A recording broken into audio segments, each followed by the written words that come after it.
everybody, welcome back. This week I am doing another quick short update video about what is going on in my life. Michael and I are super busy this week. We are in the middle of midterms getting ready for that, and then we have fall break coming up, or at least I do, this coming next week, and I get to go home and see Michael, which I'm so excited about.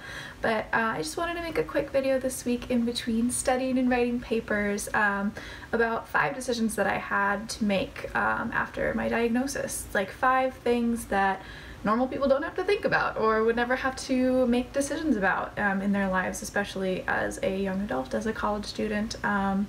So the first thing that I wanted to talk about, a big decision that I had to make, was going back to school. And this was hard. It wasn't actually, you know what? It was hard for everyone else. It was something that I knew right away, that I got my diagnosis in late July, and I knew that school was right around the corner. I was planning on coming back. I had just had my semester abroad. I hadn't seen my friends in so long. I knew that I was going back to school, and there was not a question about it, and that's what I was going to do. To my parents, my grandparents, other people around me, they were very nervous about this decision. Obviously, I was going to be going through a big change in my life, a really rough time. Going through treatment is not fun, and it's kind of scary going into like the unknown of like how my body's going to react, how I'm going to be feeling, how difficult my classes are going to be. But that was a decision that I made right away, that I knew that I was going to be in a I knew that I was going to be surrounded by people who were going to support me, and I would be able to be successful at my university, continuing on going through school and graduating on time, which was also a big factor in making that decision. Another decision that I had to make was getting a port. And I believe in my last update video I had just gotten my port. I had just had the procedure done, so I explained a little bit there if you don't know what it is. But I've got this nice scar now, and my port is right here. But that was a decision that I didn't really want to make in the beginning. I didn't really want the reminder, the scar, but in the long run it has been a real blessing. It makes treatment a lot easier. Everything's a little less painful, and it's just it avoids the irritation of my veins, which is something that I never thought I would have. But I definitely think that that was a really good decision, and I think a lot of people going through chemotherapy do decide to get a port. And like I said, it wasn't something that I was super on board with in the beginning, but in the long run it was a really good choice for me. Another decision that wasn't necessarily a tough decision, but it was really strange to have to think about, being 21 and in school and not thinking about family planning. But something that you have to consider when you go through chemotherapy is fertility. And that was one of those things that like didn't come to mind right away, and the doctors didn't really bring up, and then all of a sudden you're like, whoa, wait, like, is that gonna affect anything? We did sit down with a fertility expert, and we came to the conclusion that I was going to go on something called the Lupron shot. And basically what that does is puts you into menopause, which is a really strange thing to do when you're 21. But it basically protects your ovaries, and it's not required for all people, and even especially with my treatment is fairly mild in terms of affecting fertility, so it wasn't something that I had to do, but it was just kind of plan B, just a little extra protection that I chose to do while I was going through treatment. The fourth decision that I had to make was about my hair. So I've touched on this a little bit before about how I wear wigs, and I also have some scarves that I wear around the house and at night. But a decision that I had to make about my hair was whether to cut it or not.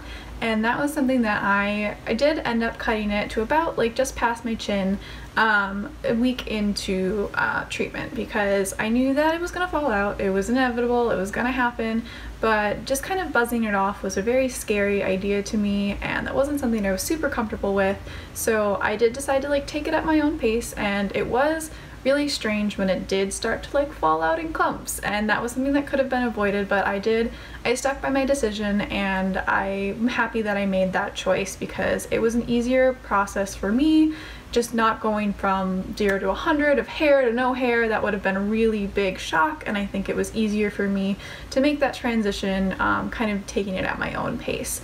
And then of course I did decide to wear wigs, and I love them, and it's fun, and I don't mind that like my wigs are amazing and very natural, which is great, but I don't mind that, like, my friends know that I wear wigs and whatnot. Like, that doesn't bother me. A lot of people think it's really cool, and it's kind of fun to be able to change it up, and I don't have to take a long time to do my hair in the morning.